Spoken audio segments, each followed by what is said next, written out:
Day by Day Kids Bible, Day 123. Fire on Carmel Mountain, 1 Kings 18. 3 years had passed since the rain stopped. God told Elijah, "Go to King Ahab. I'm going to make it rain." So Elijah went to see King Ahab. No food was growing. There was not much to eat. It was very bad in Samaria. King Ahab called for Obadiah. He was in charge of Ahab's palace. "Go, look all over the land," said Ahab. "Look in the valleys, look for the brooks. See if you can find grass for our horses and mules. Maybe we can keep them alive. Then we won't have to kill any of them." King Ahab sent Obadiah through part of the land. Ahab went to look through the other part. Obadiah believed in God. Queen Jezebel had killed many of God's prophets, but Obadiah had saved 100 prophets. He had hidden 50 of them in one cave. He had hidden 50 of them in another cave. He had given them food and water. Now Obadiah was walking along and he met Elijah. Obadiah knew Elijah, so he bowed down. He said, "Is that really you, Elijah?" "Yes," said Elijah. "Go tell King Ahab that I'm here." "Do you want to get me killed?" said Obadiah. "What have I ever done to you? King Ahab has looked everywhere for you. Now you tell me to say that Elijah is here? What if God's Spirit takes you somewhere else? What if I tell King Ahab you're here?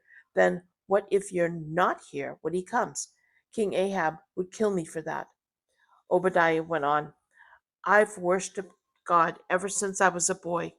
Do you know what I did when Jezebel killed the prophets? I hid 100 of them. I brought food and water to them. But now you want me to tell Ahab you're here? I know he will kill me." "I'll be here," said Elijah. "I promise. I must talk to King Ahab today." So Obadiah found King Ahab. Then King Ahab went to see Elijah. Elijah was there. "Is that you, you troublemaker?" asked King Ahab. "I didn't make trouble," said Elijah. "You made trouble.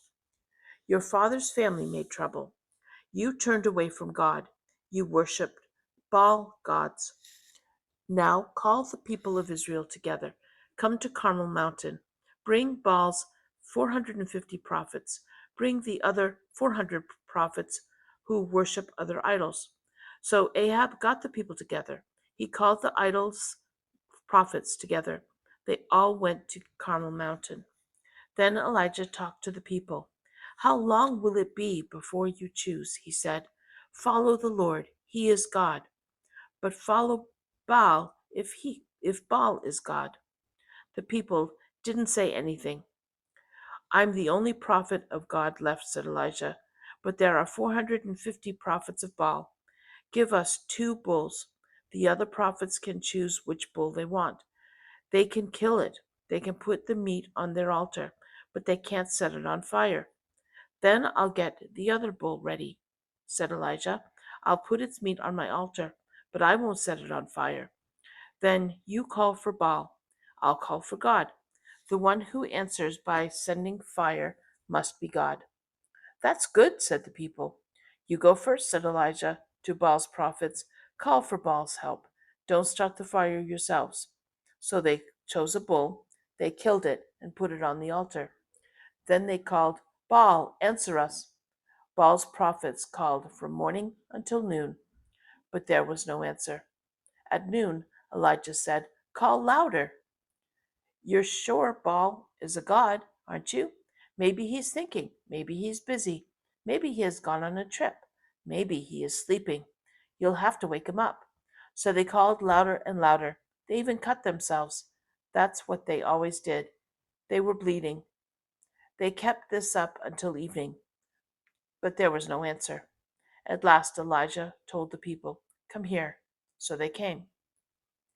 Elijah took them over to the old altar. It had been built to worship God. Elijah got 12 stones. Each stone stood for a family group of God's people. Elijah built up the altar with these stones. Then Elijah dug a small pit all the way around the altar. He put wood on the altar. He put the bull meat on the wood.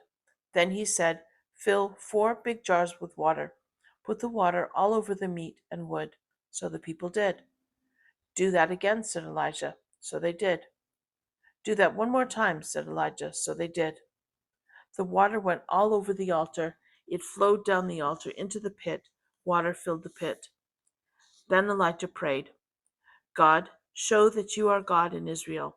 Show that I'm your servant. Show that I'm obeying you. Answer me, God. Let these people know that you are God. Then fire came down from God onto the altar. It burned up the meat.